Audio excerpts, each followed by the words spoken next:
Bom dia a vocês, um feliz sábado a todos, né? Sábado, aleluia. Muitos têm o sábado hoje como um sábado festivo, mas o sábado, aleluia, é a esperança, que é o final da quaresma, a esperança da ressurreição de Jesus. Esse é o mais correto do sábado da aleluia, que é tratado sábado da aleluia, porque todo sábado é abençoado por Deus, mas o sábado da aleluia significa o fim da quaresma e a esperança da ressurreição de Jesus. Então, quero desejar um feliz sábado, aleluia, a todos vocês. Nem todo mundo está aqui, porque pegou um feriado, né? Mas depois vão ver as gravações, vão ver o estudo. Vocês já podem pegar a Bíblia de quem está aí, uma caneta para anotar a passagem. No livro de Apocalipse, capítulo 20, versículo 14. Apocalipse 20, versículo 14. Esse estudo agora, nós vamos encerrar essa série de estudo. No próximo sábado nós dá início em outros estudos. Nós estamos estudando a destruição dos transgressores, ou dos ímpios que não aceitaram Jesus. E aqui no capítulo 20 de Apocalipse, versículo 14, fala como é chamado o final da destruição dos ímpios. Esta é a segunda morte. A segunda morte. Apocalipse, ele nos dá esse relato, fala assim: e a morte e o inferno foram lançados no lago de fogo. Esta é a segunda morte. Aquele que não foi achado escrito no livro da vida foi lançado no lago de fogo. Aquele que não foi encontrado escrito no livro da vida. Meus queridos, no céu tem um livro onde é anotado todas as coisas. Anotadas as coisas. Você que faz o bem, lá está anotado, ou se você pecou, vai estar anotado, mas também está anotado lá na frente que você se arrependeu, Jesus pagou esse pecado seu. É anotado todos, o livro ali.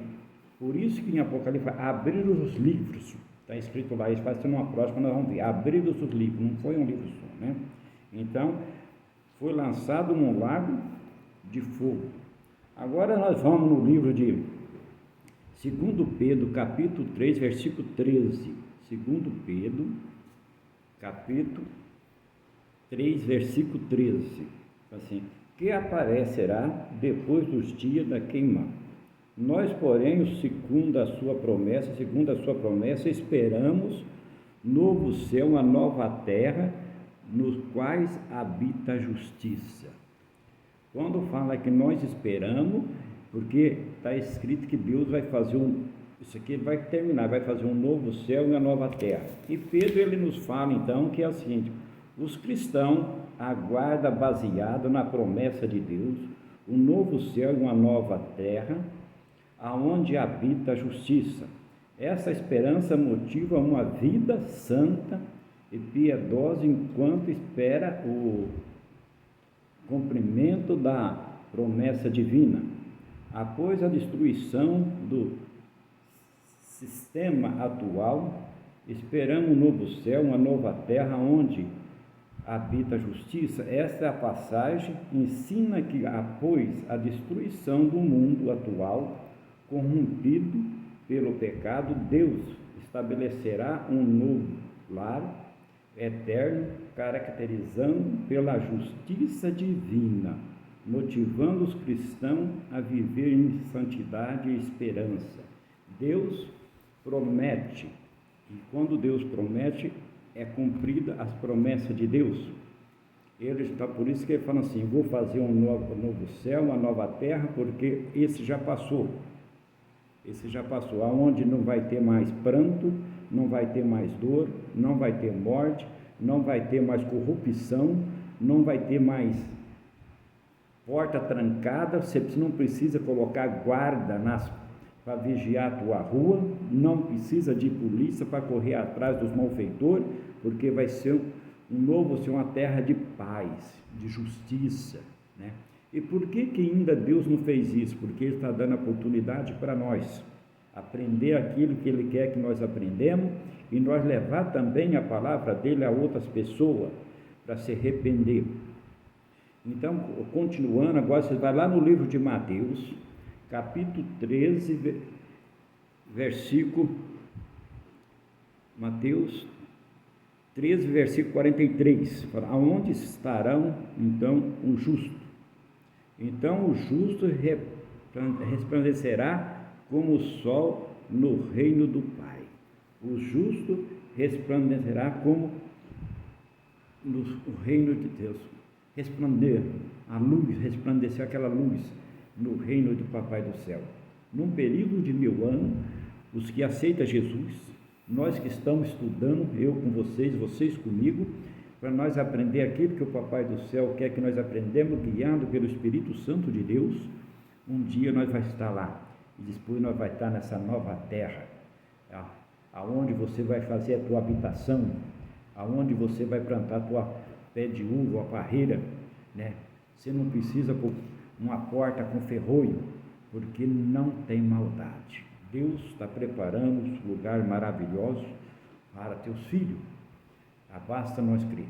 Então, por quê? Ele está dando oportunidade. E aqueles que não aceitam Jesus, que são os ímpios, os malfeitores, vai ser destruído. Mas por que Deus vai destruir? Porque na nova terra não vai ter esse tipo de gente, né? Então ele ainda não destruiu até pelo malfeitor. Ele está dando oportunidade para ele se converter. E se você pegar agora lá em Mateus 5, capítulo 5, versículo 5, fala, que promessa da salvação se cumprirão. Fala assim, bem-aventurados os mansos, porque herdarão a terra. Bem-aventurados os mansos, os humildes. Às vezes você é humilhado, mas você não ira, você é zombado, você é criticado, às vezes até dentro da família mesmo, você está estudando a palavra de Deus, muitos acham que você está perdendo tempo de estudar a palavra de Deus. Meus queridos, não dá. Você está aprendendo aquilo que Deus quer, porque Jesus um dia falou para os discípulos ali em Jerusalém, antes dele ir partir para o céu, ele falou assim, vocês são minha testemunha, vocês vão ficar aqui até receber poder, até aprender, e vai pregar o evangelho, aonde? Dentro da tua casa, ali em Jerusalém, depois sai pregando para Samaria até os confins da terra. Esse evangelho vai ser anunciado, daquilo que Jesus pregou. Por que o evangelho tem que ser anunciado? Porque há 3.000 anos atrás, Jesus pregou naquela região, tudo pregou, e o mundo expandiu. Quem que tinha que levar a mensagem? Os apóstolos. Aquilo que os apóstolos falaram, foi passando para outra, a verdade tinha que ser paga. Então ali Mateus nos fala assim, bem-aventurado, feliz vocês que estão estudando hoje a palavra de Deus, né? Então, bem-aventurado, feliz, os mansos, você não se ira, porque herdarão a terra. E aqui então, Mateus no capítulo 5, versículo 5, ele nos fala assim, bem-aventurados os mansos, porque eles herdarão a terra. Esta passagem destaca a mansidão como uma virtude que traz recompensa espirituais e divina, focado na humildade. Às vezes muitos criticam o cara, falam assim, maltrataram ele não está nem aí, com coisas que não fizeram nada para ele, porque ele é manso. É isso tudo. E aqui Mateus então fala nisso aí. Quando você vai lá para o livro de Salmo, vamos voltar um pouquinho, né? Vamos voltar para o Velho Testamento, Salmo. Se você tiver dificuldade para achar o Salmo, pega mais ou menos o meio da Bíblia de vocês, abre que vocês vão encontrar o Salmo por ali. Salmo, no capítulo 37, no versículo 11 e 29. Se vocês quiserem anotar, fica bem tranquilo. Salmo 37, versículo 11 e 29. Ele nos fala assim, destaca a promessa de que os mansos e os justos herdarão a terra, vivendo em paz, segurança, enquanto os ímpios serão destruídos. Vamos repetir aqui para nós ver, assim, destaca a promessa de quem? De Deus, de dar uma nova terra, de que os mansos, os justos, herdarão a terra, vivendo que? Em paz. Por que viverão em paz? Porque na nova terra, aquilo que eu já comentei, não vai ter mais a maldade, não vai ter a inveja, não vai ter a cobiça, não vai ter destruição de nada, vai ser um paraíso, né? Então, por isso que fala, herdarão a terra em paz, segurança, enquanto os ímpios serão destruídos. Os ímpios serão destruídos porque eles não podem entrar na nova terra. Então, assim, no livro de Isaías, adiante um pouquinho de Salmo, no livro de Isaías, no capítulo 65, versículo 17. Isaías 65, versículo 17. Ele nos fala assim: em uma promessa divina de renovação, aonde Deus anunciará a criação do novo céu e da nova terra, onde Deus anuncia a criação, fazer tudo de novo, um novo céu e uma nova terra. Essa é a promessa de Deus, e Deus promete, Ele vai cumprir essa promessa, porque vai criar um novo céu e uma nova terra para dar para mim e para vocês e para os outros irmãos que aceitaram Jesus Cristo, porque nós somos todos irmãos em Cristo Jesus, né? Agora, se você vai no livro de Daniel, um pouquinho para frente, vamos estudar Daniel capítulo 7, versículo 18, que declara: mas os santos do Altíssimo receberão o reino e possuirão para todos sempre, sim, para todos sempre. O santo, porque você se torna santo quando você estiver lá no céu. Esse corpo vai ser transformado, vai ser um corpo sem defeito, você vai ser perfeito, igual quando Deus criou Adão, um ser perfeito, né? Então vai receber essa aí a promessa, para possuir para todo e sempre. Por que fala assim, para todo e sempre? Porque a destruição não vai ter mais. Esse mundo onde nós vê a guerra, rumor de guerra, facções, a maldade, uma guerra civil, porque hoje nós vê a guerra com bomba, míssil e essas coisas, mas tem uma guerra civil onde talvez mata muito mais do que essa guerra que está tendo. E a guerra da língua da maldade, porque a língua também, quando ela é bem usada, ela traz vida, e quando ela é para a maldade, é para a destruição. Quando a língua começa a falar mal de uma pessoa, sem ela merecer, ela vai destruir na vida daquela pessoa, não para Deus, dentro da sociedade. Então, nesse nova terra, não vai ter esse tipo de coisa. Não vai ter esse tipo de coisa. Não vai ter maldade. Vai ser uma terra santa, perfeita, porque não vai ter fim. No livro de Apocalipse, vamos agora lá para o final da Bíblia, no livro de Apocalipse, capítulo 5, versículo 13. Apocalipse 5, versículo 13. Que universal canto de louvor será entoado então. Vai ter um canto de louvor. Hoje nós cantamos hino, né? E eu gosto muito do hino Se Tu Buscares a Jesus. Esse hino é um hino maravilhoso, que ele faz assim: se tu buscares a Jesus, encontrarás o Salvador, a ti vier manhã de luz e paz em seu amor. E assim por diante, são hinos de louvor, hinos maravilhosos de louvor a Deus.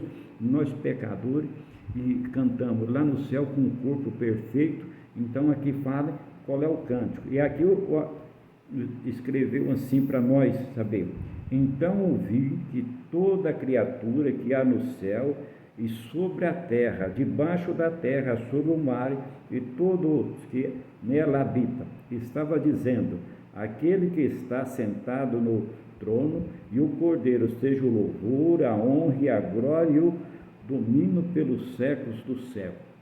Então, aquele que está sentado no trono. Quem que está sentado no trono? Deus, o Pai, sentado ali no trono. O outro, o Cordeiro, Jesus, ali ao lado do Pai. E os anjos, ancião, então, está ali, seja louvando, né? Honrando, e a glória e o domínio pelos séculos dos séculos. Não tem fim. Não tem fim. Por isso que Deus falou assim: eu sou o que sou. Quando procurar quem ele era, ele fala: eu sou o que sou. Meus queridos, vale a pena nós estudar a palavra de Deus, Vale a pena nós pedir para o Espírito Santo nos abrir a mente, o coração, para nós compreender cada dia que nós estudamos. Não é só no sábado, não, vocês no correr da semana, vocês podem ir estudando, vocês podem ir aprendendo. Se vocês tiverem dúvida, pode me procurar, que nós vamos estudar junto para nós tirar qualquer tipo de dúvida, para nós não ficar nada, porque Deus está mostrando, os anjos bons estão acampados aqui ao nosso redor, né, para nós poder aprender junto aquilo que Ele quer que nós aprendemos, para um dia nós estar com Ele na Canaã celestial. O meu desejo é que todos nós uns dias estejamos lá no céu. Que maravilha quando o pai falar para o filho: meu filho está consumado, a porta da graça fechou, pode buscar o rebanho. E Jesus vem com os anjos e chamando nome por nome, o meu, de vocês, e nós subindo para encontrar com Ele no ar, para ficar 1000 anos lá com Ele, até um novo céu e a nova terra ser feita. Quando eu falo céu, é esse primeiro céu, tá? Que vai ser destruído, porque nós temos 3 céus, é o primeiro, tá? E essa terra destruída. Que maravilha! Nós todos juntos lá. Eu quero dar um abraço em Jesus e falar: Senhor, muito obrigado pela dívida que o Senhor me pagou, a minha, porque eu não dava conta de pagar. O meu anjo da guarda, ali nós vamos conhecer os patriarcas, tudo ali. Vocês não têm esse desejo? Eu tenho. Eu quero estar lá com a minha família e quero encontrar vocês lá também. Um abraço a vocês, até o próximo estudo que nós fazemos juntos. Fica com Deus, um feliz sábado de aleluia.